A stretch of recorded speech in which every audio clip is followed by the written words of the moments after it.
كتاب أنزلناه إليك مبارك ليدبروا آياته وليتذكر أولو الألباب.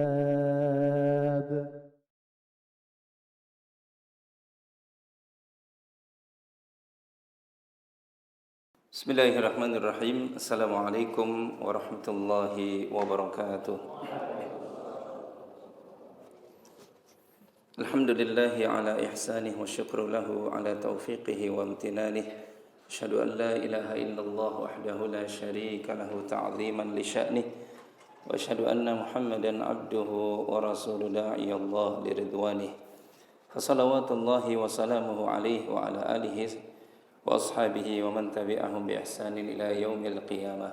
Faqala ta'ala ya ayyuhalladzina amanu taqullaha haqqa tuqatih wa la tamutunna illa wa antum muslimun, amma ba'du. Hadirin hadirat jamaah yang dimuliakan Allah, alhamdulillah kita senantiasa memuji Allah dan bersyukur atas seluruh nikmat yang Allah masih berikan kepada kita di kesempatan malam hari yang berbahagia ini.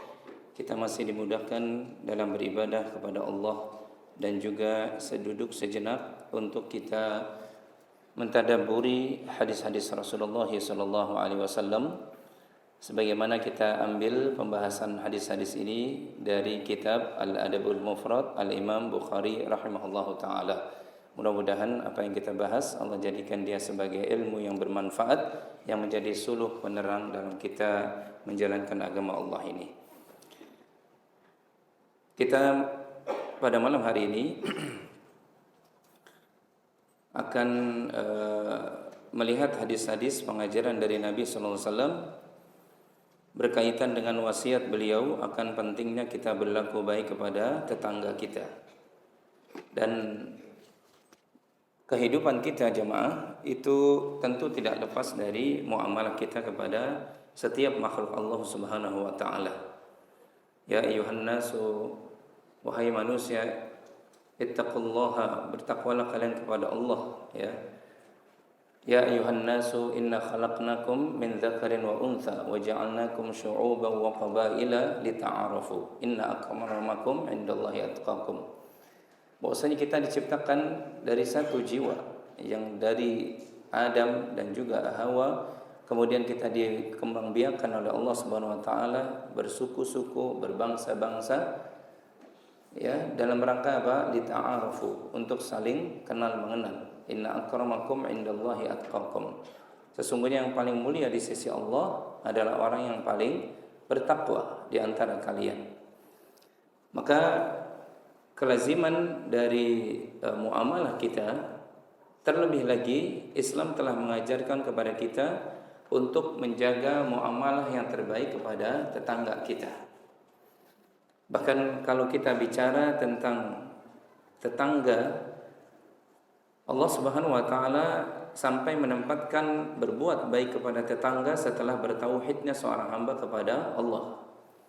Ketika Allah Subhanahu wa taala berfirman, wa'budullaha wa la tusyriku bihi syai'a wa bil walidaini ihsana wa bidzil qurba wal yatama wal masakin. Ya. Setelah Allah SWT menerangkan tentang kewajiban kita untuk menyembah Allah dan tidak mensyarikatkan dengan sesuatu apapun, kemudian Allah menyuruh kita untuk berbuat baik kepada kedua orang tua kita, kepada karib kerabat kita, kepada anak-anak yatim, orang-orang miskin. Kemudian Allah SWT berfirman menyuruh kita wal jari dzil qurba wal jaril junubi. Allah SWT menyuruh kita untuk apa? Berbuat baik kepada tetangga yang dekat dan juga kepada tetangga yang jauh. Para ulama tafsir menjelaskan bahwasanya jari dzil qurba, yaitu tetangga yang dekat, artinya tetangga-tetangga yang memang menjadi karib kerabat kita. Mungkin di antara kita ada yang tinggal bersama atau dekat dengan kakak kita, ada yang tinggal dekat dengan orang tua kita. Itu karib kerabat yang lebih apa? Lebih diutamakan kita pergauli dengan baik. Kemudian tetangga yang jauh adalah tetangga, kata para ulama, yang tidak ada hubungan karib kerabat. Maka dalam ayat ini Allah menyuruh, bahkan menempatkan berbuat baik kepada tetangga setelah kita beribadah dengan baik dan benar kepada Allah Subhanahu wa taala. Maka sekali lagi kalau kita bicara tentang tetangga, kita bicara tentang melaksanakan perintah Allah Subhanahu wa taala. Dan orang mukmin terhadap perintah Allah Subhanahu wa taala atau terhadap larangan Allah Subhanahu wa taala persis sebagaimana yang digambarkan oleh Allah dalam ayat yang lainnya.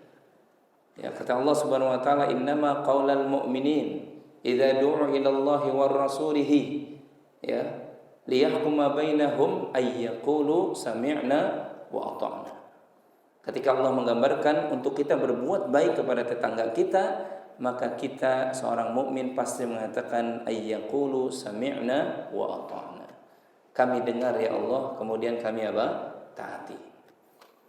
Maka perhatikan nanti beberapa wasiat dari Nabi kita alaihi salatu wasallam tentang wajibnya kita berbuat baik kepada tetangga kita. Namun sebelum itu Rasul sallallahu alaihi wasallam telah menerangkan kepada kita tentang bentuk-bentuk kemuliaan yang Allah berikan tentang tentang tetangga. Ya.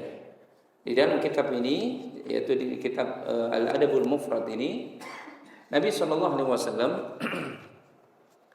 menyebutkan dalam hadis an Nafi' ibn Abdul Harith, dari Nafi' bin Harith, an Nabi SAW maqal, dari Nabi alaihi salatu wassalam, beliau bersabda, min sa'adatil mar'il muslim, di antara bentuk kebahagiaan seorang muslim, yang pertama kata Nabi, al-maskanul wasi', tempat yang luas. Yang kedua, wal jarus salih, tetangga yang salih. Dan yang ketiga, wal markabul hani, yaitu kendaraan yang nyaman. Nabi SAW dalam hadis yang mulia ini jemaah menyebutkan di antara 3 ciri tanda bahagianya seorang muslim adalah dia memiliki tetangga yang salih. Ini menunjukkan tentang kemuliaan yang Allah berikan tentang wajibnya kita berbuat baik dan mencari tetangga-tetangga yang saleh. Oleh karena itu orang-orang Arab itu menyebutkan dalam peribahasa mereka al-jar qabla ad-dar. Kalau kita mau cari rumah, ini sering kita sampaikan ya. Kalau kita mau mencari rumah, perhatikan dulu bukan rumahnya, tapi diperhatikan apanya? Al-jar qabla ad-dar. Tetangga dulu sebelum rumah, sebelum dar, sebelum bait, sebelum rumah. Kalau tetangga kita ketika kita mau pindah itu, orang-orang yang sering ke masjid, orang-orang yang kalimatnya kalimat yang baik, ya, anak-anaknya juga saleh, salihah, lingkungannya juga salihah, maka ambil tuh rumah, berapapun harganya. Tapi jangan dibalik, jangan kita mencari rumah dulu, ya. Nggak memperhatikan lingkungan tetangga kita. Rumah boleh bagus, rumah boleh luas, tapi kemudian tetangganya buruk, pergaulannya buruk, kata-katanya buruk. Maka orang yang seperti ini tidak pernah mendapatkan kebahagiaan, persis sebagaimana disabdakan oleh Nabi kita SAW. Ya. Jadi di antara 3 ciri kebahagiaan seorang muslim itu, yang pertama kata Nabi, al-maskanul wasi'. Ya, tempat tinggal yang luas. Boleh kita punya rumah yang luas jemaah. Jadi rumah jangan sempit-sempit banget. Ya, kalau sudah menikah, baru menikah, ya kamar cuma 2, 1 juga nggak apa-apa lah gitu. Tapi ketika nanti punya anak, perluaslah rumah kita. Ya, perluas rumah kita. Apalagi kalau kemudian mungkin anak kita bertambah terus, kebutuhan bertambah, maka rumah diperluas dalam rangka mengamalkan hadis Nabi SAW. Karena rumah yang luas itu bagian dari ciri kebahagiaan seorang muslim. Ya, kita sedih kalau kemudian seorang muslim numplek-blek tidurnya bareng dengan anak-anaknya. Nah, ini enggak disyariatkan oleh Nabi SAW. Kemudian yang kedua tadi, wal jarus salih. Di antara kebahagiaan seorang muslim adalah tetangga yang saleh. Kemudian yang ketiga, wal markabul hani, kendaraan yang yang nyaman. Jadi suruh kita punya kendaraan.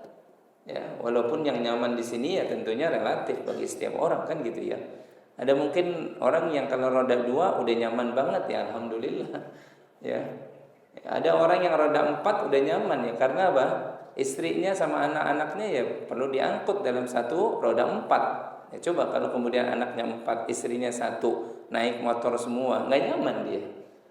Nyaman apa enggak? Nggak nyaman. Sehingga apa? Kendaraan pun bagian dari kebahagiaan apa? Min sa'adatil muslim. Di antara ciri kebahagiaan seorang muslim. Kemudian hadis yang kedua berkaitan dengan kemuliaan yang Allah berikan tentang tetangga itu. Disebutkan dari Abdullah ibn Amr ibn al-As radhiyallahu anhuma an Rasulillah sallallahu alaihi wasallam annahu qala, bahwasanya Rasul kita SAW bersabda, khairul ashabi indallahi ta'ala khairuhum li sahibi. Sebaik-baik sahabat di sisi Allah itu adalah orang yang paling baik kepada sahabatnya. Ya. Jadi orang yang terbaik, sahabat yang terbaik di sisi Allah itu orang yang paling baik kepada sahabatnya. Sahabat yang baik itu adalah sahabat yang apa? Yang bukan sekedar dia melihat harta sahabatnya, enggak. Tapi dalam suka dan duka dia senantiasa bersama sahabatnya. Ketika lagi suka, ya dia senang, sahabatnya lagi gembira. Ketika sahabatnya lagi sedang musibah, dia membantunya. Ini baru sahabat. Nah, orang yang seperti ini adalah sahabat yang terbaik di sisi Allah. Lihat bagaimana persahabatan itu jamaah. Itu Islam pun mengajarkan kita mencari sahabat-sahabat yang betul-betul membawa kita kepada surga. Ya pernah kita sampaikan juga bahwasanya bersahabat itu dimensinya bukan dimensi dunia saja, tapi sampai dimensi akhirat kita. Ya, bagaimana seorang sahabat itu dikabarkan oleh Nabi kita SAW menjadi bagian dari 12 syafaat, satu diantaranya sahabat orang yang soleh kepada sahabatnya yang lainnya. Maka cari sahabat-sahabat yang soleh, yang dalam suka maupun dalam duka dia memahami tentang sahabatnya. Ini yang terbaik di sisi Allah Subhanahu wa taala. Wa khairul jiran, kata Nabi, wa khairul jirani 'indallah khairuhum li jarih. Sebaik-baik tetangga di sisi Allah adalah orang yang paling terbaik di antara tetangganya. Ya. Allah sekali lagi dalam hadis yang kedua ini memuliakan tentang orang yang baik sama tetangga. Karena dia nanti akan dikumpulkan oleh Allah Subhanahu wa taala bersama tetangganya yang baik. Dan ketika dia berbuat baik kepada tetangga, maka dia menjadi orang yang paling terbaik di sisi Allah Subhanahu wa taala.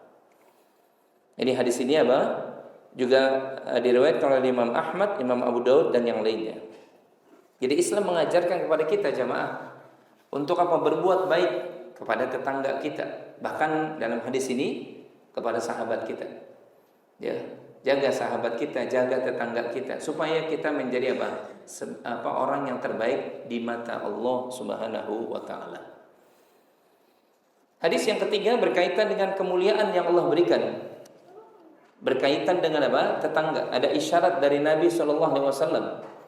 Disuruh kita tidak menyia-nyiakan tetangga. An Abdullah ibn al-Musawir, dari Abdullah ibn al-Musawir qala, dia berkata, sami'tu Ibnu Abbas, aku pernah mendengar Ibnu Abbas radhiyallahu anhuma yukhbiru Ibnu Zubair, yang dia mengabarkan kepada Ibnu Zubair sambil berkata, sami'tu an-nabiyya sallallahu alaihi wasallam yaqul, kata Ibnu Abbas, aku mendengar Nabi SAW bersabda, laisal mu'min, bukan orang mukmin. Yang kata para ulama, maksudnya di sini adalah keimanannya tidak sempurna. Bagi orang yang mengaku beriman, yaitu siapa yang tidak sempurna imannya, alladzi yashba'u wa jaruhu ja'i', yang perutnya dia kenyang tapi tetangganya dalam kondisi lapar. Lihat, ada isyarat dari Allah betapa Allah memuliakan orang-orang yang berbuat baik pada tetangga. Sampai-sampai Nabi katakan laisal mu'min, enggak sempurna iman seseorang yang beriman itu manakala dia makan kenyang tapi tetangganya kelaparan. Tetangganya kelaparan. Ya. Oleh karena itu memang disebutkan oleh para ulama kita jemaah, siapa yang disebutkan tetangga itu, ya. Sebagian ulama menyebutkan bahwasanya yang disebut tetangga itu adalah orang yang tembok kita bersentuhan dengan temboknya, itu tetangga kita. Tapi tentu pendapat ini lemah ya. Sebab kalau setiap yang bersentuhan dengan tembok kita itu pasti terbatas. Ya, sedangkan Islam memuliakan tetangga. Ya. Sebagian yang lain menyebutkan bahwasanya kata para ulama yang disebutkan tetangga itu adalah orang yang satu RT, satu qa'ah, satu lingkungan kita. Ya. Ada juga yang menyebutkan yang ketiga satu kampung, satu desa. Itu satu tetangga itu. Ya, satu desa. Ya. Sebagaimana Allah Subhanahu wa taala mengabarkan di dalam surah An-Nisa ayat yang ke-36, ya. Tadi berkaitan dengan kewajiban kita kepada tetangga kita. Allah Subhanahu wa taala memberikan kabar tentang tetangga itu dalam surah Al-Ahzab ayat yang ke-60 tentang orang-orang munafik. Kata Allah, la illam yantahil munafiqun walladzina fi qulubihim marad wal murjifuna fil madinah lanughriyannaka bihim thumma la yujawirunaka fiha illa qalila. Kata Allah, sungguh jika orang-orang munafik, orang-orang yang punya penyakit dalam hatinya itu, dan orang-orang yang menyebarkan kabar bohong di Madinah. Ini ayat ini turun berkaitan dengan penegasan Allah SWT tentang hadithul ifk, ya, tentang kabar fitnah yang menimpa keluarga dari Rasul Shallallahu Alaihi Wasallam. Di mana kita tahu bahwasanya Aisyah pernah difitnah, ya, pernah difitnah ada sesuatu dengan salah seorang sahabat Nabi Shallallahu Alaihi Wasallam, yaitu Safwan bin Al-Mu'attal, di mana Aisyah pernah ketinggalan ya dari pasukan Nabi Shallallahu Alaihi Wasallam, kemudian diantar ya oleh Safwan sampai ke Madinah. Kemudian orang-orang munafik menyebarkan berita kebohongan bahwasanya Aisyah begini begitu dan seterusnya, sampai kemudian Allah Subhanahu wa taala membebaskan tuduhan mereka dan membersihkan ibunda kita Aisyah radhiyallahu taala anha. Ya, kata Allah Subhanahu wa taala, sungguh jika orang-orang munafik, orang-orang yang punya penyakit dalam hatinya, dan orang-orang yang menyebarkan berita bohong itu tidak berhenti, ya, dari menyakitimu ya Muhammad, kata Allah, lanughriyannaka bihim thumma la yujawirunaka fiha illa qalila. Niscaya kami akan perintahkan engkau untuk memerangi mereka, dan kemudian mereka tidak menjadi tetanggamu di Madinah. Sebagian ulama tafsir menyebutkan dari ayat ini bahwasanya satu Madinah itu maksudnya adalah tetangga, ya, termasuk orang-orang munafik. Ya, karena pembahasan kita tentu tetangga yang dianjurkan kita berbuat baik, ya, tetangga yang mukmin maupun yang bukan mukmin, kepada siapapun yang jelas dia menjadi tetangga kita. Nah, ini pendapat yang ketiga tadi. Ya, ada yang mengatakan bahwasanya yang disebut tetangga adalah yang satu kampung, satu desa, itu tetangga kita. Tapi kemudian Syekh Utsaimin rahimahullah taala menyebutkan yang keempat, yang disebut tetangga itu adalah dikembalikan kepada urf. Dikembalikan kepada kebiasaan orang menyebutkan itu tetangga atau bukan. Ya. Ya, kalau untuk poin yang pertama tadi ya jelas, kalau yang bersentuhan temboknya dengan tembok kita jelas sangat dekat sekali, itu berarti tetangga, gitu kan? Atau yang satu RT misalkan, gitu ya. Itu masih masih dekat. Ya. Tapi yang jelas urf mengatakan gimana? Kalau kemudian memang satu RT kita itu adalah orang-orang yang dekat dengan kita, ya, sebelum satu kampung, maka itu tetangga kita. Ini pendapat yang dikemukakan oleh beliau rahimahullahu taala. Tapi lepas dari perbedaan pendapat itu, yang jelas memang hadis yang disampaikan oleh Imam Bukhari dalam kitabnya ini, yaitu perkataan dari Al Hasanul Basri rahimahullahu taala, Ini hadisnya dhaif, didhaifkan oleh Syekh Albani rahimahullahu taala. Ketika Hasan al-Basri ditanya, annahu su'ila 'anil jar. Ditanya tentang apa? Tetangga. Faqala, maka Hasan al-Basri mengatakan arba'ina darun amamah. 40 rumah di depanmu. Wa arba'ina khalfah, 40 rumah ke belakangmu. Wa arba'ina an yamini, 40 rumah ke samping kananmu. Wa arba'ina an yasari, 40 rumah dari sebelah apa? Kirimu. Hadis ini didhaifkan oleh para ulama kita termasuk Syekh Albani rahimahullah taala. Jadi yang benar itu adalah yang sesuai uruf kita saja. Ya.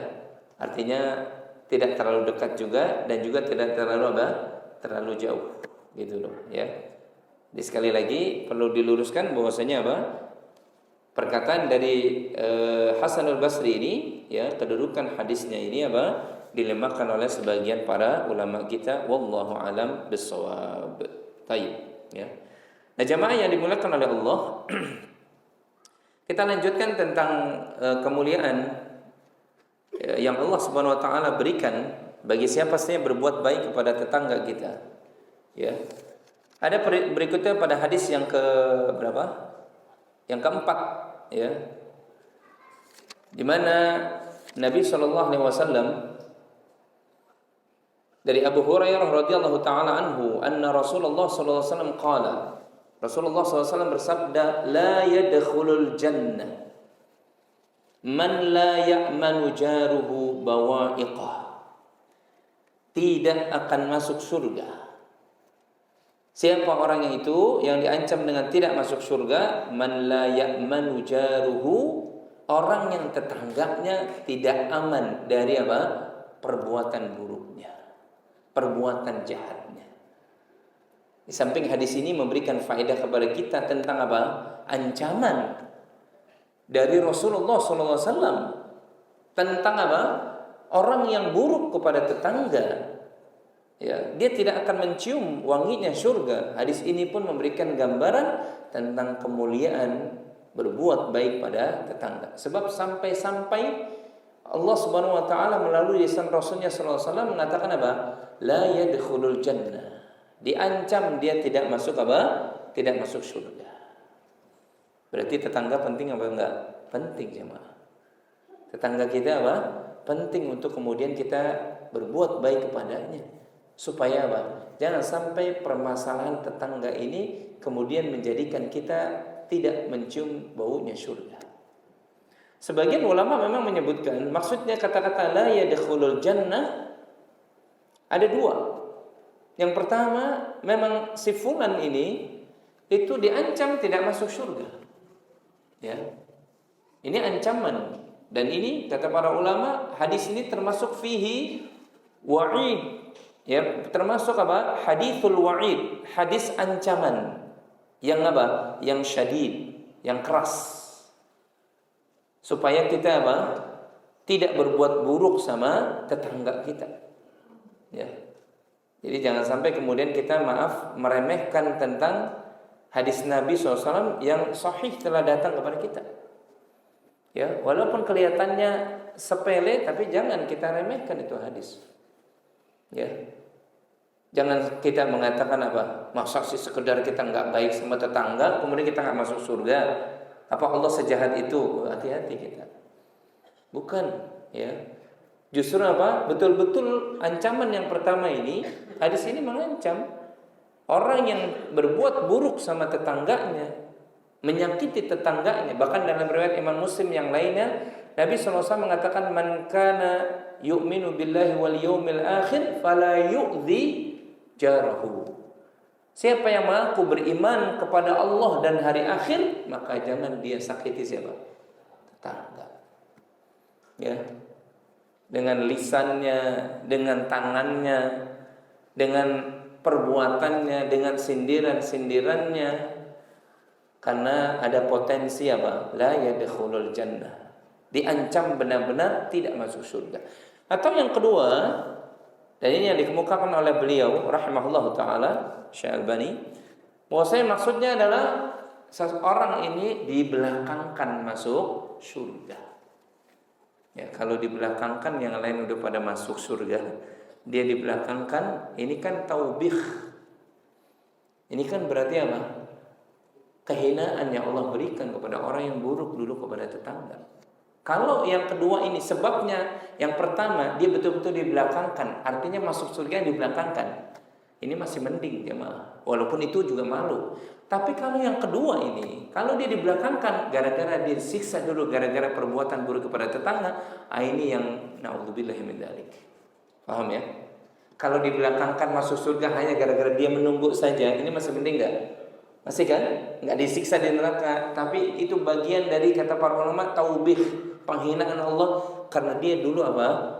Mencelakai tetangganya, ini masih mending. Tapi kalau yang kedua, dia dibelakangkan masuk surga, tapi disiksa dulu di neraka gara-gara dia menyakiti tetangganya, waliyadzubillah. Ya. Maka makna la yadkhulul jannah seperti itu. Ya. Dan ini sekali lagi apa? Ancaman bagi orang apa? La ya'manu jaruhu bawa'iqah.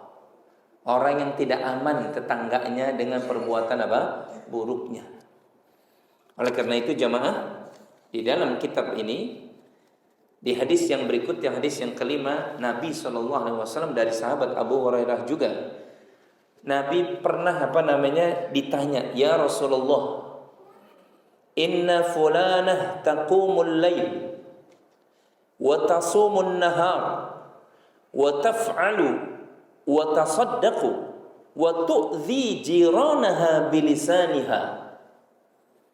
Wahai Rasulullah, sesungguhnya wanita itu senantiasa dia salat malam, berpuasa di siang harinya, kemudian dia melakukan perbuatan termasuk dia bersedekah, tapi dia menyakiti tetangganya dengan lisannya. Faqala Rasulullah SAW, kata apa kata Nabi SAW? La khaira fiha, enggak ada kebaikan padanya.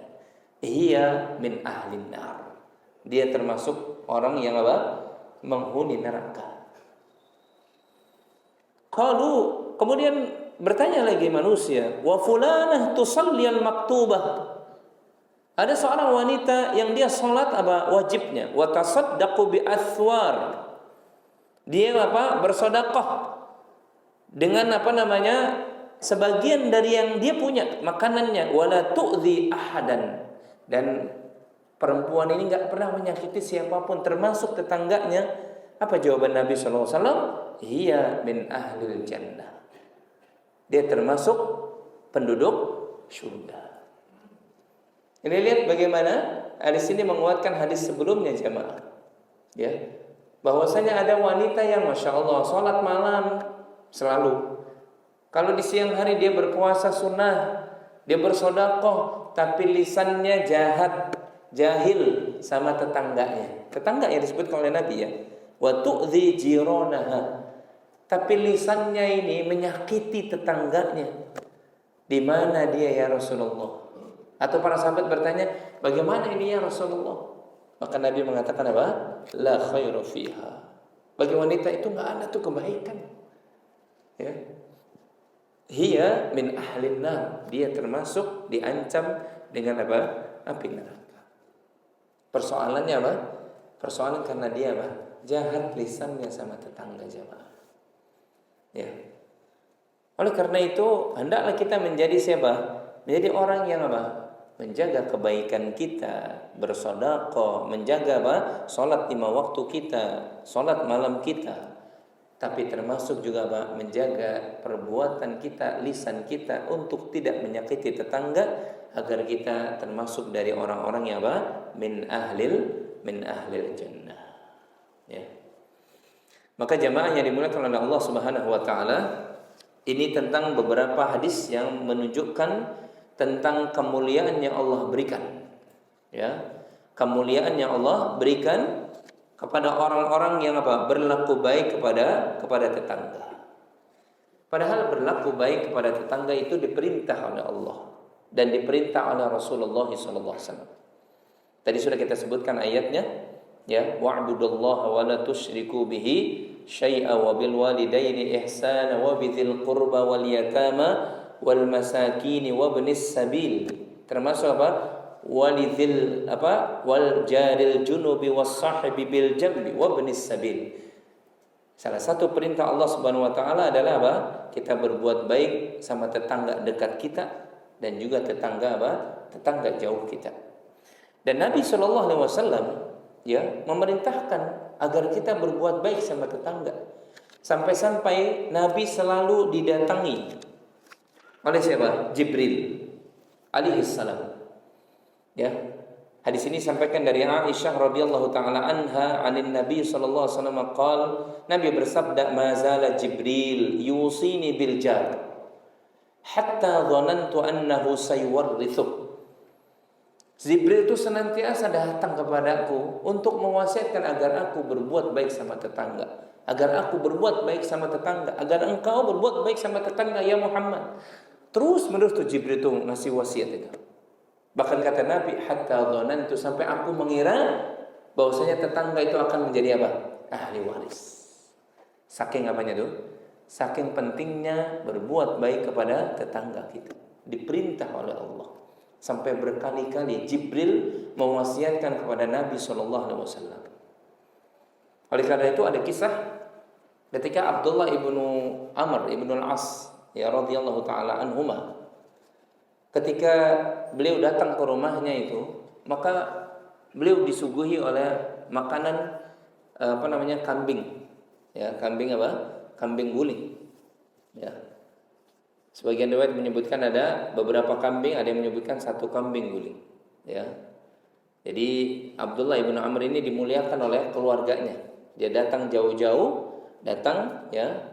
Kemudian disuguhi kambing. Sebagaimana tadi ayat di salat maghrib kita. Ada yang hafal tadi ayatnya? Ada yang bisa baca ulang? Dapat hadiah? Yang dibaca imam tadi maghrib?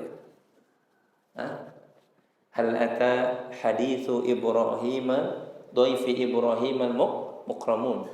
Sudahkah sampai kepadamu berita kisah tentang apa? Tamunya siapa? Ibrahim. Tamunya Ibrahim itu siapa?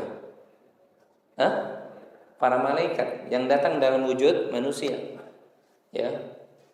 Datang kemudian apa? Apa yang dilakukan oleh Ibrahim? Ibrahim langsung menuju keluarganya. Ditinggalkan sebentar tamunya, kemudian faja'a bi ajlin samin. Kemudian Ibrahim datang dengan dengan daging daging hewan yang gemuk yang sudah dibakar disuguhkan kepada tamunya. Itu bagian dari ihtiram kita terhadap tamu. Kalau tamu datang disuguhi, Pak. Ya. Jadi jangan disuguhi ngobrolnya doang.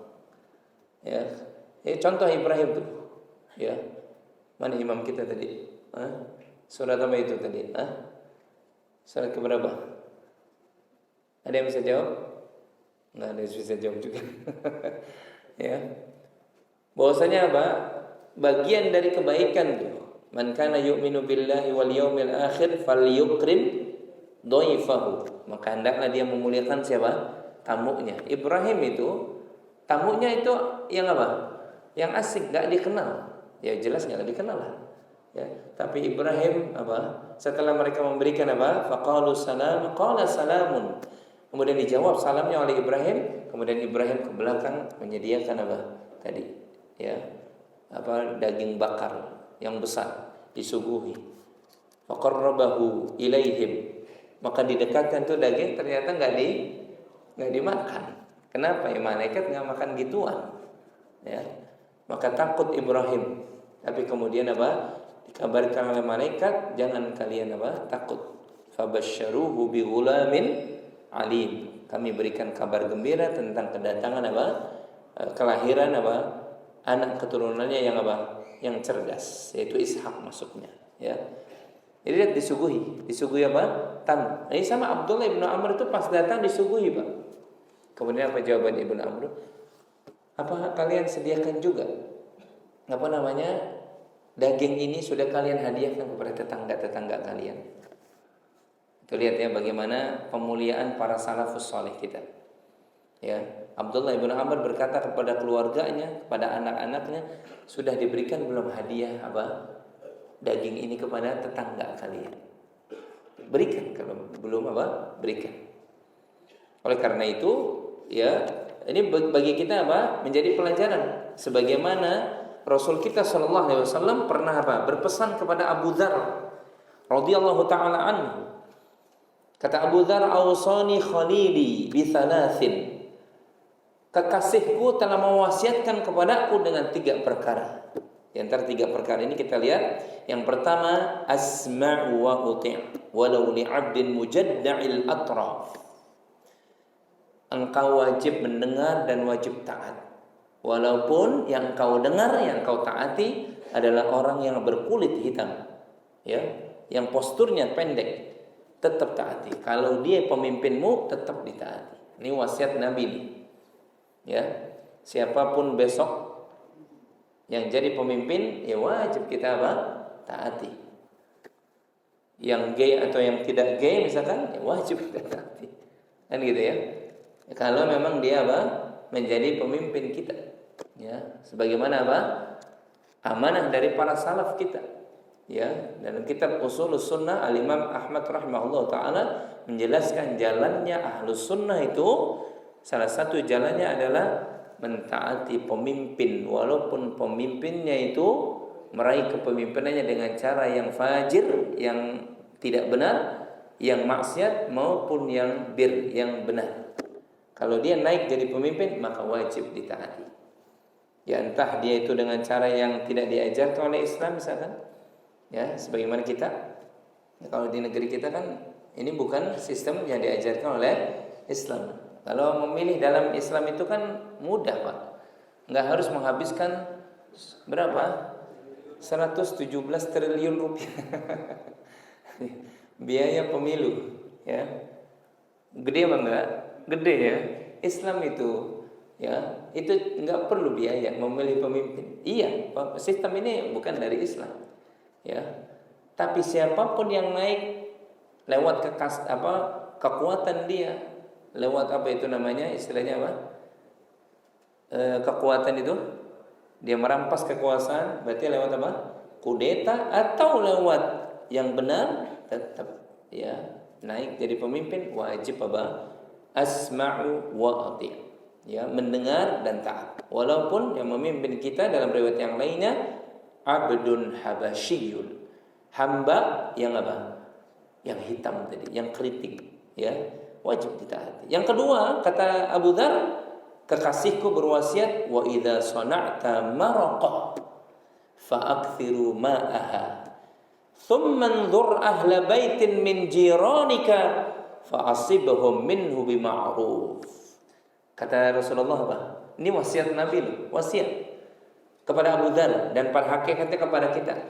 Kalau engkau bikin apa? Bikin marqah, ya. Ini Rizky tahu tuh, ya kan? Ya. Bikin apa? Kuah apa itu? Ya. Kuah apa? Ya, gulai. Itu ya. Kata Nabi, fa'aktiru ma'aha. Perbanyak apanya? Nah, itu. Ini wasiat Nabi, bukan wasiat siapa-siapa, wasiat dari Nabi. Ya. Kalau engkau buat sayur, buat gulai, buat yang seperti itu, fa'aktiru ma'aha, banyakin airnya. Tsummanzur ahla baitin min jiranika. Kemudian kau lihat tetangga-tetanggamu. Fa'asibhum minhu bima'ruf, maka berikan itu supaya dia merasakan juga yang sama. Ya, supaya dia merasakan yang sama. Ini wasiat dari Nabi jemaah. Ya. Dan di sini pun apa? Sahih diriwayatkan oleh Imam Ahmad, Imam Abu Daud dan yang lainnya selain daripada Imam Bukhari. Yang ketiga, pesan Nabi SAW kepada siapa? Abu Dzar dan para hakikatnya kepada kita, wasallis salata liwaqtiha. Tegakkan salat tepat apa? Waktunya. Jangan ditunda-tunda, ya. Jangan apa? Jangan ditunda-tunda. Nah, 3 pesan, di antara 3 pesan dari Nabi alaihi salatu wasalam adalah disuruh kita berbuat baik sama tetangga walaupun hanya ngasih apa tadi? Iya, tapi jangan dimaknai kuah doang. Disebutkan sebagian, maksudnya airnya maksudnya bermakna apa? Semuanya, gitu loh. Jadi jangan antum salah tafsir, kemudian kuahnya doang diberikan pada tetangga, diberikan semuanya. Ya ada apa namanya?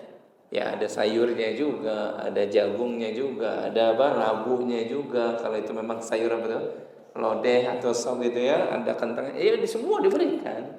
Artinya diperbanyak bikinnya, jangan buat dirimu saja, tapi buat tetanggamu. Maka jamaah dalam hadis yang lainnya itu Nabi berpesan nih kepada yang di bawah kita sekarang. Siapa yang di bawah kita? Para muslimah nih yang di bawah, yang di bawah. Ya, dalam hadis Amr bin Mu'adz al-Ashhali dari kakeknya, ya. Bahwasanya Rasulullah sallallahu alaihi wasallam, kata kakek itu, pernah bersabda, ya nisa al-mu'minat, wahai wanita-wanita mukminat, la tahqiranna imra'atun min kunna li jaratiha walau qura'u syatin muharraq. Kata Nabi, jangan kalian wahai muslimah menganggap remeh itu tentang berbuat baik kepada tetangga, walaupun kalian apa? Membuat atau mengirimkan apa namanya? Satu kaki.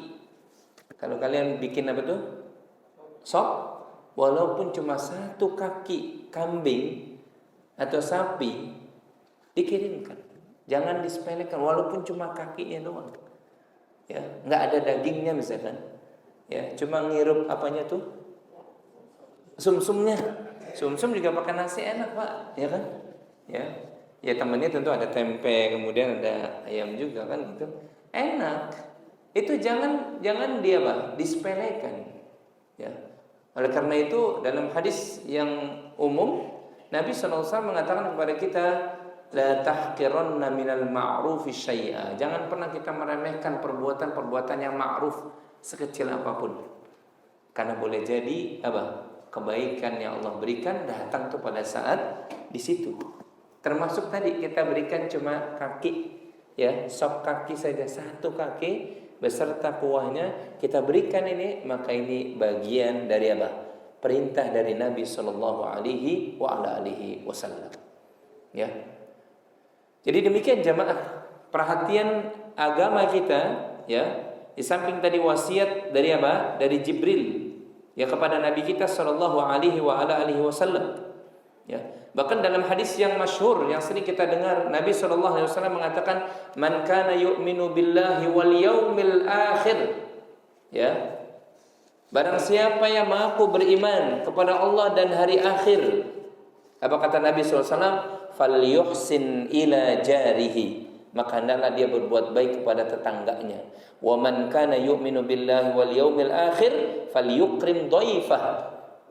Hendaklah dia memuliakan tamunya. Wa man kana yu'minu billahi wal yaumil akhir, siapa yang mengaku beriman kepada Allah dan hari akhir, falyaqul khairan aw liyasmut. Hendaklah dia berkata yang baik atau lebih baik dia diam. Di antara ciri ya orang yang apa? Yang ada iman kepada Allah dan hari kiamat adalah apa? Falyuhsin ila jarihi. Dia berbuat baik sama tetangga. Berarti orang yang jahat tadi sama tetangga imannya dipertanyakan. Ya.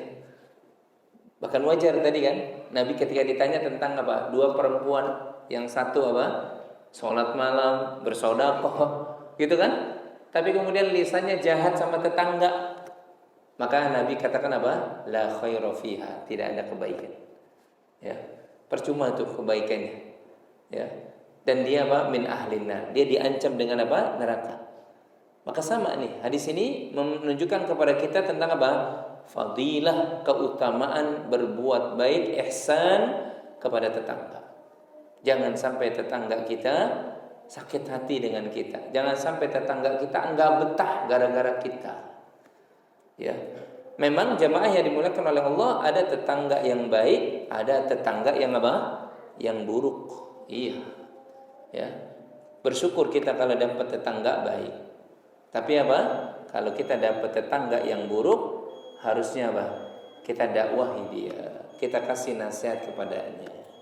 Nanti insyaallah kita lanjutkan setelah azan Isya. Falyatafaddal.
Baik.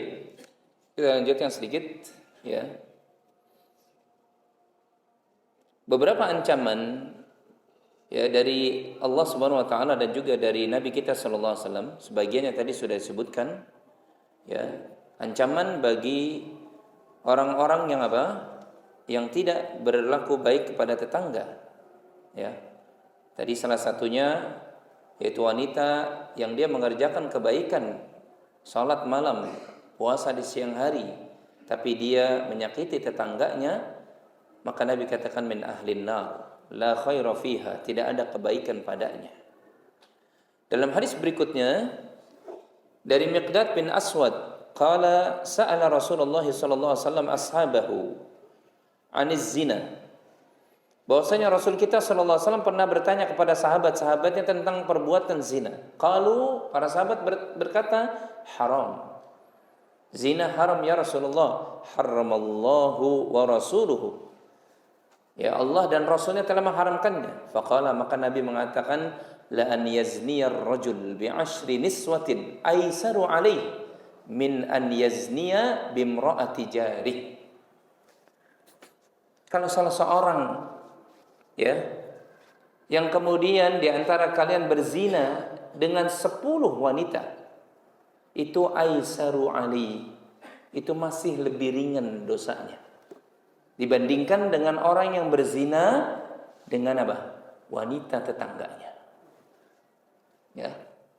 Hadis ini sahih. Ya, sahih dalam artian juga diriwayatkan oleh imam yang lainnya di samping Imam Bukhari. Ya.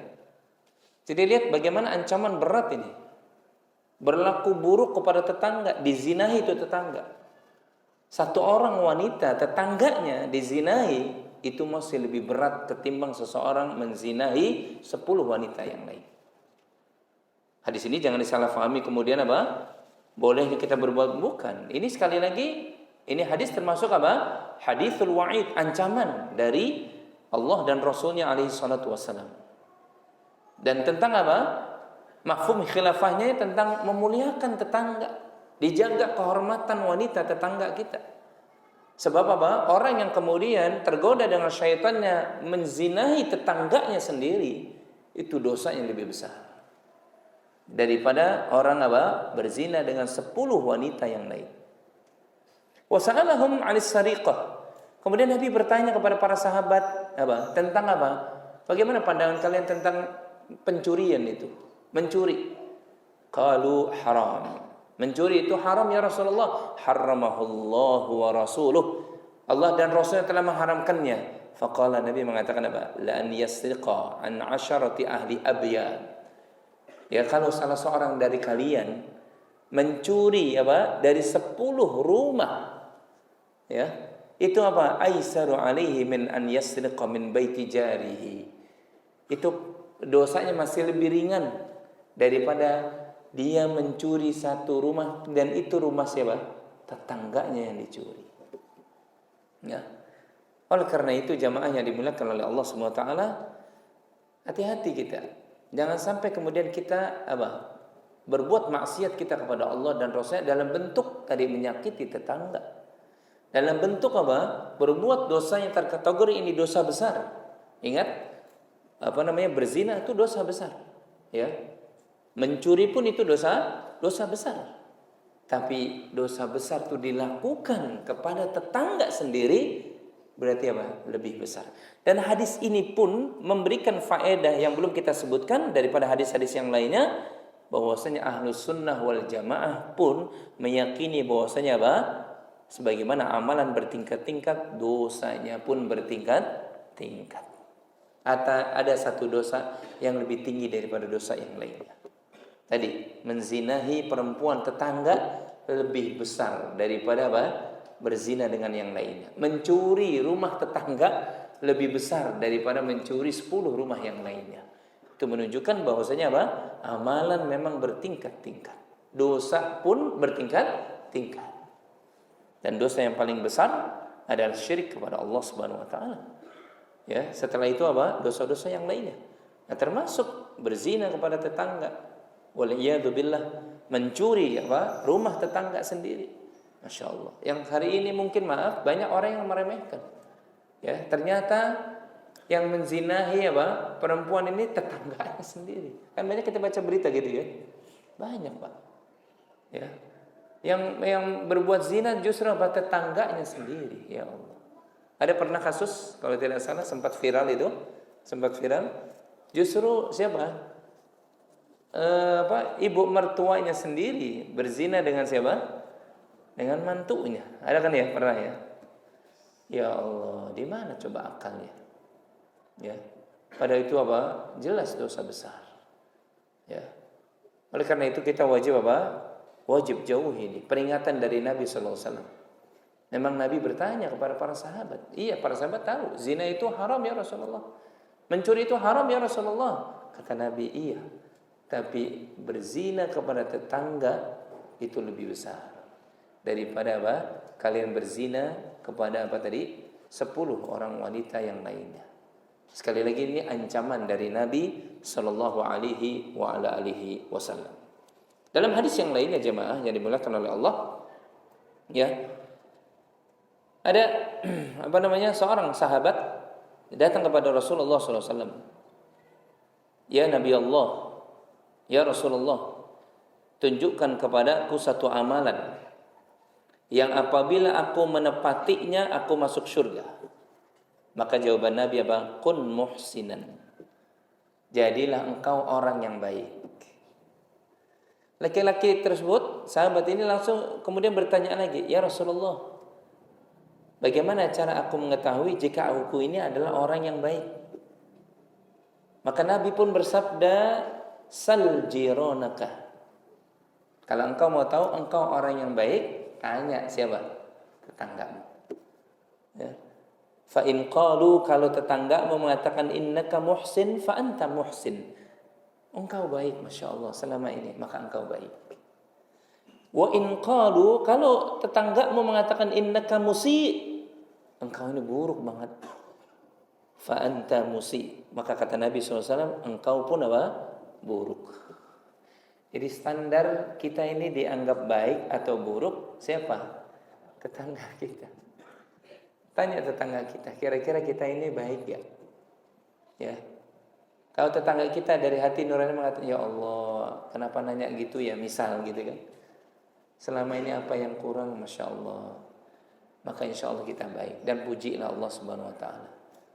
Tapi kalau dia mungkin diam, langsung lengos, meninggalkan kita gitu ya, dengan muka yang gak enak misalkan, banyak-banyaklah beristighfar, bertaubat kepada Allah.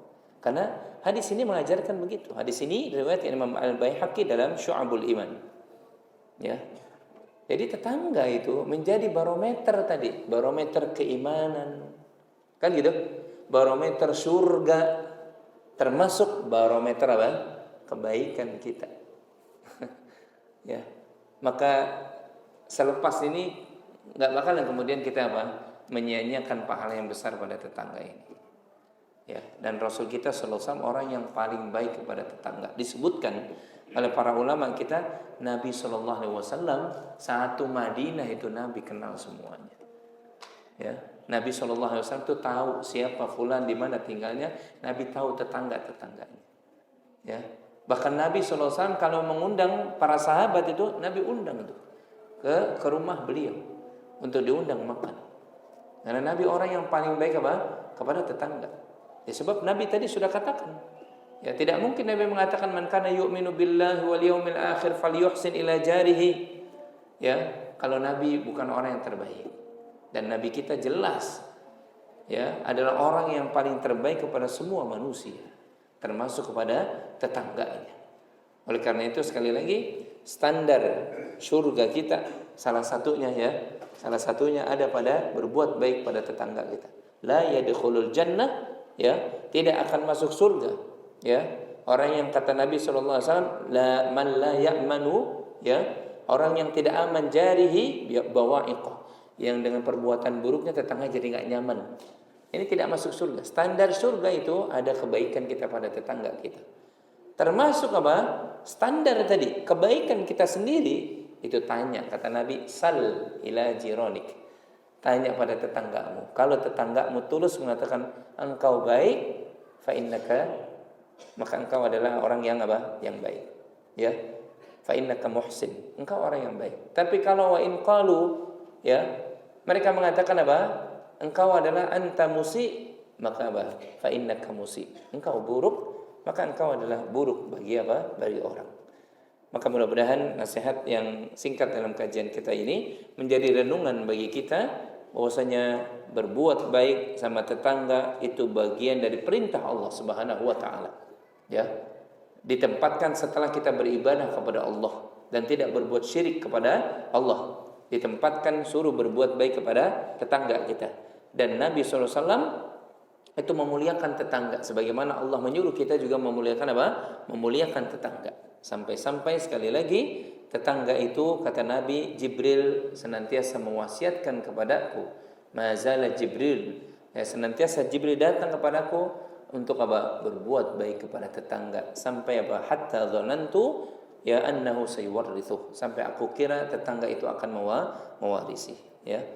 Ini yang menjadi bahasan kita pada malam hari ini. Mudah-mudahan beberapa hadis, mungkin ada sekitar 7 atau 8 hadis yang dibacakan pada malam hari ini menjadi bahan bagi kita agar kita tidak bermain-main, ya, dengan kebaikan kepada tetangga kita, orang yang paling dekat dengan kita. Dan mudah-mudahan Allah Subhanahu wa taala menjadikan kita orang yang paling terbaik di mata tetangga-tetangga kita. Wallahu alam bissawab. Mungkin ada yang ingin ditanyakan? Fadhil.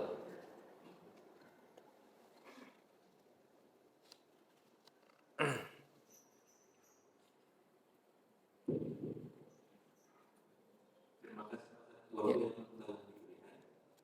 Saat sekarang masalah terjadi di lingkungan kita, masyarakat berselingkuh dengan RW kita, RW 8 dan RW 11, RW 6 itu terjadi tawuran. Sudah melakukan ini sudah beberapa hari. Saya ingat malam itu mereka menandai dengan oleh murid dengan tetap itu hanya disikapi bagi pengurus ini dan warga.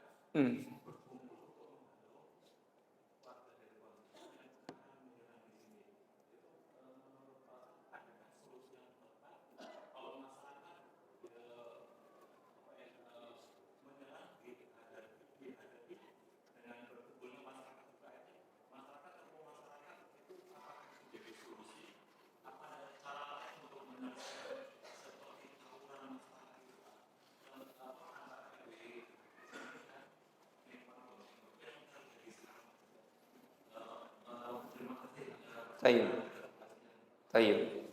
Barakallahu fiik. Mudah-mudahan Allah menjaga lingkungan kita ya dari hal-hal yang merusak, hal-hal kejahatan ya. Ya. Dan dalam agama kita diajarkan untuk memunculkan kebaikan pertama jelas dari rumah-rumah kita. Ya, didik rumah kita untuk berakhlak yang baik. Dan orang senang dengan tawuran itu bukan akhlak yang diajarkan oleh Islam. Tawuran senang tapi berjihad lari, kan lucu. Kan gitu. Ya. Didik anak-anak kita dari rumah kita itu bahwasanya hal-hal yang sia-sia wajib dijauhi. Min husni islamil mar tarkuhu ma la ya'ni. Enggak ada manfaatnya itu. Bahkan Nabi SAW pernah ditanya, ada orang yang berjihad karena kesukuan, karena ingin disebutkan pahlawan. Apalagi satu itu, kemudian tempatnya di mana? Kata Nabi SAW, itu bukan yang benar, bukan jihad fisabilillah. Ya termasuk orang tawuran kebanyakan banyak faktornya, karena ingin dilihat paling jago misalkan gitu ya, atau karena mau balas dendam. Apalagi balas dendam, yang pertama aja udah dilarang. Balas dendam jelas bukan ajaran Islam. Maka didik rumah-rumah kita itu, anak-anak kita untuk meninggalkan hal-hal yang gak pernah diajarkan, dituntunkan oleh agama ini. Kalau rumah tangga kita udah pengajarannya itu sampai, maka tadi bahasan kita wajib berbuat baik sama tetangga-tetangga kita. Sehingga setiap rumah itu sama sepakat. Yang begituan tuh nggak penting tuh, kan gitu kan? Yang itu nggak bermanfaat itu. Dan kita wajib cegah tuh, jangan sampai ada terjadi itu di lingkungan kita. Kalau setiap rumah berpandangan sama tentang masalah kebaikan, insya Allah terjaga tuh lingkungan. Maka gimana Ustadz kalau kemudian itu udah terjadi? Nah ini pentingnya kita menjaga perbuatan baik kita kepada tetangga kita, ya, kepada ketua RT terutama. Ini ada ketua RT di sini nih. Tetangganya baik-baik semua nggak Pak RT? Hah? Tetangganya baik ya? Masjid baik ya nih? Masjid di depan rumah Pak RT nih baik ya? Hah? Baik, alhamdulillah, ya kan? Kalau kita nggak menjalin komunikasi perbuatan baik, malah kita jahat sama tetangga, wajar kalau kemudian muncul hal-hal seperti tadi itu, ya. Tapi kalau kita baik semua, insya Allah saya punya keyakinan hal seperti tadi itu bisa ada solusinya, ya. Ada apa? Ada solusinya. Maka sekali lagi mulai dari rumah-rumah kita, ajarkan agama, ajarkan sunnah, ajarkan kebaikan. Sehingga setiap rumah itu muncul kebaikan dari anak-anak kita, dari orang tuanya juga. Jangan malah justru yang tawuran bukan anak muda. Yang tawuran siapa? Orang tua. Ya. Kalau ketemu dengan orang tua yang masih suka tawuran, ingetin aja. Nggak takut ente, mau sebentar lagi mau udah bau tanah masih gini-ginian gitu ya. Nah itu tentunya ada wasilah ketua RT, ketua RW. Kalau kita baik sama ketua RW, Masya Allah, insya Allah dia akan maju tuh. Ketua RT akan maju untuk menjadi orang yang memberikan solusi di depan. Nah kita perlu mendukung juga.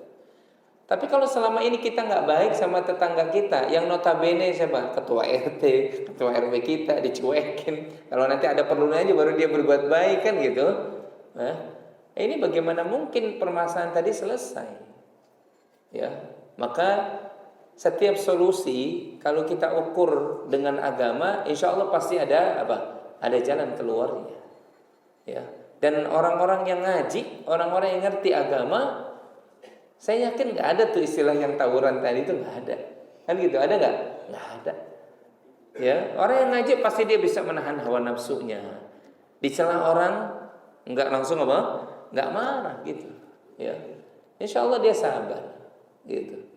Ya, kalau dipancing-pancing dia nggak terpancing, ya, karena dia ngaji, dia tahu gitu mana yang yang baik, mana yang mudarat, mana yang manfaat, ya. Dia menjauhi yang yang mudarat, insya Allah dia tahu. Nah, kebanyakan tuh yang terjadi begitu biasanya yang yang nggak ngaji, yang nggak ada nilai agama di dalam keluarganya tuh, yang nggak ada pendidikan tarbiyah dari orang tuanya, maka biasanya yang terjadi itu seperti itu. Hanya kebanggaan. Ya kemudian kalau cuma celaka, naudzubillah sampai kepada kematian, mati yang sia-sia. Ya, buat apa ini seperti itu? Maka kita perlu dekat kepada tokoh-tokoh masyarakat yang berikutnya. Tokoh-tokoh masyarakat, ketua RT, ketua RW, imam masjid atau tokoh masyarakat yang dituakan, kita perlu berbuat baik kepada mereka. Apalagi itu tetangga kita misalkan gitu ya. Kita perlu berbuat baik. Jangan sampai kemudian kita lupa tuh. Para sahabat dahulu itu mereka memuliakan orang-orang tua mereka. Ya. Yang sudah tua dimuliakan oleh mereka. Mereka ikut arahan dari orang tua mereka. Bahkan mereka mempersilahkan orang tua itu memberikan pendapat duluan. Padahal ilmunya lebih tinggi yang muda pada saat itu. Tapi mereka berakhlak. Nah sama dengan kita. Kalau kita ngaji gitu ya. Kalau di luaran masyarakat kita ada orang tua kita yang mungkin belum ngaji, jangan sampai kita berasa kita lebih tahu dari dia. Persilakan dulu dia punya pendapat. Begitu yang dilakukan para sahabat jemaah. Ya. Jadi jangan mentang-mentang kemudian kita udah duduk ngaji, kemudian gini loh Pak RT, saya tuh, enggak gitu. Ya, ini Pak RW sebentar dulu, saya punya pendapat nih, karena saya tahu nih tentang agama. Enggak begitu juga. Ya, coba minta pendapat dia bagaimana. Ya, nanti kita bisa luruskan dari sisi agama, sehingga kita diterima. Dakwah sunnah itu jangan sampai menjauhi masyarakat. Karena maaf tadi, kalau kita bicara masyarakat tetangga kita, nanti orang yang paling pertama menolong kita bukan saudara jauh kita, tapi siapa? Tetangga kita.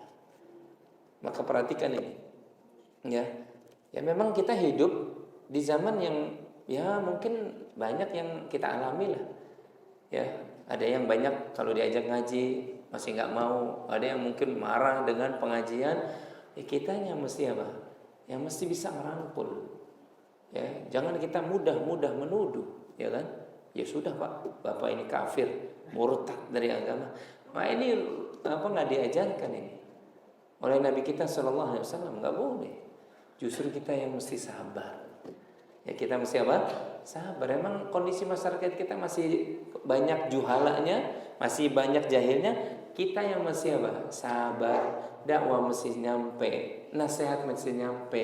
Kita harus apa? Bermuamalah kepada mereka. Bahkan dalam hadis itu disebutkan apa? Orang yang menjauhi masyarakat itu lebih buruk daripada orang yang apa? Bergaul dengan masyarakat. Ya, itu kata Nabi SAW begitu. Jadi kita bergaul dengan masyarakat kita. Ya, hal-hal yang apa? Yang bisa dimaafkan ya dimaafkan. Kecuali hal-hal yang memang menjadi prinsip. Ya, sholat misalkan udah tiba saatnya, ya nggak mungkin kemudian kita menunda-nunda, enggak. Akidah jelas itu. Tapi kalau soal kemudian apa? Ya kerja bakti, kemudian ikut aturan RT, RW dan seterusnya yang kita masih bisa lakukan, silakan dilakukan. Ya. Jadi jangan sampai ya terjadi hal-hal seperti itu. Yang jelas semoga Allah SWT menjaga lingkungan kita menjadi lingkungan yang aman. Sebab Nabi juga mengatakan tuh, ya, siapa yang di pagi harinya aminan fi syirbihi, aman di rumahnya. Gitu kan? Di lingkungannya, aman di lingkungannya. Kemudian apa? Jasadnya apa? Sehat, ya. Kemudian apa? Ada makanan di rumahnya, maka dia akan merasakan dunia itu miliknya. Salah satu perkaranya adalah apa? Aman di lingkungannya. Maka keamanan wajib kita jaga, ya. Wajib kita apa? Kita jaga. Bagaimana cara menjaganya tadi? Seperti tadi, baik, bergaul, negor, senyum, kasih salam, gitu loh, ya. Kemudian berdagang, bermuamalah, ya. Dan seterusnya, jangan kita eksklusif. Jangan kita apa? Eksklusif. Nggak boleh, ya. Tayyib. Tentang hadis-hadis atau taat, ya, kepada pemimpin. Ya, bukankah di zaman dahulu ada sistem Islam? Ya, adalah sistem Islam. Kalau sekarang sistem kufur dan pemimpin terlahir dari sistem kufur. Dan apakah Nabi jika masih hidup Nabi meridhoi sistem kufur? Ya jelas Nabi nggak meridhoi sistem kufur. Ya, Nabi jelas tidak meridhoi apa? Sistem kufur. Ya. Cuma kita menyampaikan bahwasanya sistem memilih pemimpin, taat kepada pemimpin sudah abadi. Sudah apa? Abadi. Nabi sudah menyampaikan itu. Nanti akan datang apa? Masa di mana pemimpin kalian itu pemimpin yang punya badan, jasad manusia, tapi wa qalbuhu qalbus syayatin. Hatinya seperti apa? Hati syaitan. Dia merampas hartamu, memecut punggungmu. Para sahabat bertanya, "Ya Rasulullah, kalau kita ngalamin zaman itu apa?" Nabi berpesan apa? Taatilah, dengarkanlah, sabarkanlah. Itu pesan Nabi abadi. Ya. Artinya Nabi tahu tidak? Nabi berdasarkan wahyu tahu akan terjadi nanti pemimpin-pemimpin yang tidak menerapkan hukum-hukum Allah, tahu. Apakah Nabi meridhoi? Jelas tidak meridhoi. Tapi ajarannya menuntun kita. Ya, kalau sekarang sistem yang tidak ada di dalam Islam, gitu ya. Sistem yang tidak ada di dalam Islam. Dalam kondisi yang kita darurat seperti ini, maka kata para ulama apa? Ya, kita ambil kedaruratan yang paling apa? Yang paling ringan. Ya. Kalaupun ada saudara-saudara kita yang tidak menyetujui ini, silahkan, tapi jangan mencela, saling mencela. Ya. Yang ikut pemilu mencela yang tidak ikut pemilu, yang tidak ikut pemilu mentahdirnya. Para ulama sudah menjelaskan kepada kita. Ya, maka apa? Tasamuhlah kita. Ya, apalagi apa? Kita masih dibutuhkan untuk apa? Ikhtiar, mencari pemimpin yang kira-kira kebaikannya apa? Kebaikannya insya Allah masih ada. Ya, walaupun tentu tidak ada yang sempurna, tidak ada. Cuma kalau besok kita dilema di bulan Februari besok, Februari atau kapan? Februari ya. Di bulan Februari Saya mungkin juga touring tuh ya, nggak tahu juga ya kan. Saya touring tuh di Februari. Ya, di Februari itu kita dilema, ya ambil pendapat para ulama. Ya mereka sudah menentukan. Ya, tapi jangan saling apa? Saling mencela. Ya. Ya, di antara 3 yang disodorkan itu mana yang kira-kira apa? Mudaratnya lebih ringan. Ya, ya ambil itu. Ya, silakan. Bagian dari ikhtiar kita. Semoga negeri ini lebih baik daripada waktu-waktu sebelumnya. Gitu. Kalau soal sistem, ya memang sistem tidak diajarkan oleh Islam. Ya, tetapi ya para ulama sekali lagi telah menjelaskan kepada kita, ya telah menjelaskan kepada kita tentang masalah keikutsertaan di dalam masalah memilih pemimpin di tiap-tiap negara itu ada arahan dari para ulama termasuk di negeri kita. Maka ambillah pendapat, tanyalah pendapat para ahlul ilmi, para ulama kita. Wallahu a'lam bishawab. Baik. Masih ada yang ingin ditanyakan? Betul. Assalamualaikum warahmatullahi wabarakatuh. Waalaikumsalam warahmatullahi wabarakatuh. Saya ingin bertanya Ustaz, jadi di kompleks saya itu kebetulan bentuknya itu kayak kotak gitu kan, jadi rumah muter. Nah, tetangga itu sering kayak berkumpul. Cuman saya nggak sering kayak ikut karena kan itu kayak tetangga merokok gitu kan. Terus kadang ada yang ada bapak ibu itu campur semua istilah gitu kan. Nah, menyikapinya itu seperti apa ya? Apakah saya juga harus ikutan dalam menjalankan dalam biar terkesan bersosialisasi gitu. Tapi nanti kebetulan itu kan malam bermas gitu. Kadang banyak juga yang melanggar ada bakar-bakar segala macam.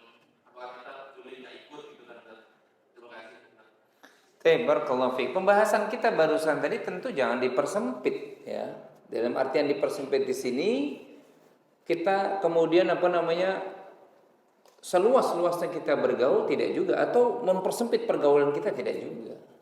Lihat situasi kondisi. Tapi yang jelas bahwasanya berbuat baik sama tetangga dianjurkan oleh Allah dan Rasulnya Sallallahu Alaihi Wasallam. Itu yang pokoknya kita pegang dulu. Nah, kapan kita kemudian bergaulnya ya kita lihat. Ya. Kalau kasus-kasus seperti hanya berkumpul-kumpul untuk merayakan tahun baru, ya kita tegas menyebutkan kepada mereka. Ya kita nggak ikut nggak ikut serta. Tetapi perkara-perkara yang lain, muamalah-muamalah yang lain tetap kita jaga, kan gitu. Ya orang tahu kemudian wah ini anti tahun baru, ya nggak apa-apa, ya tidak menjadi masalah. Ya biasa kita digelari dengan hal-hal yang menyakitkan, itu biasa, disabari, didoakan saja. Tapi kita tetap bermuamalah kepada mereka. Di pasar ketemu kasih senyuman, kasih salam. Ya, masalah berkumpul kemudian, waduh bahaya ada mudaratnya, rokok kan gitu kan, ikhtilat.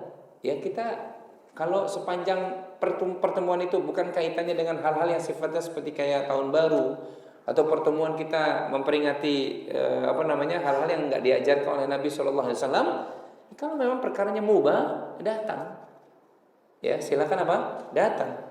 Tapi kita bisa memberikan nasihat, ya. Gimana kalau yang ngerokok gitu kan, mungkin di ruangan khusus yang pakai AC, salah terbalik kan gitu kan, ya, yang tidak merokok ruangannya di AC.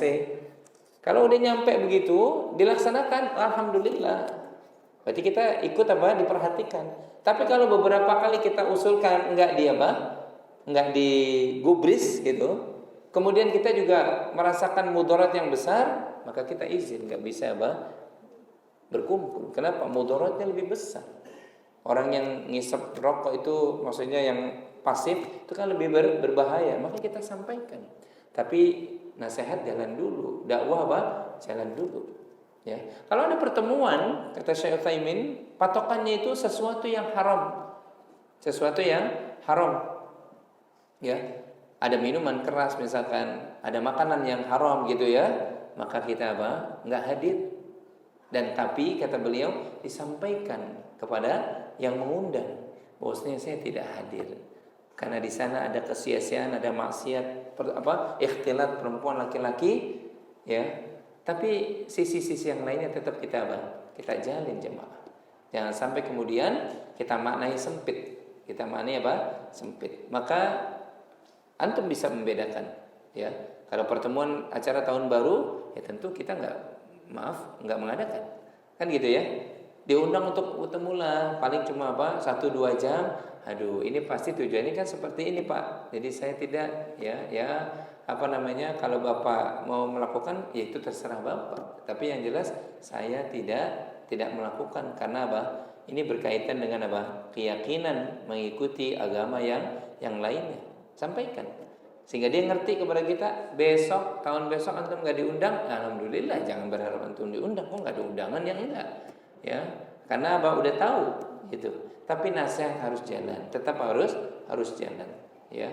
Jadi antum yang antum bisa merasakan ini mana nih yang hadir, ini urusan mubah ini, ya, apa perkumpulan untuk merapatkan apa? RT gitu kan, pemilihan RT, kemudian untuk kerja bakti gitu kan, untuk keamanan lingkungan, ya hadir lah. Kalau bisa apa? Hadir.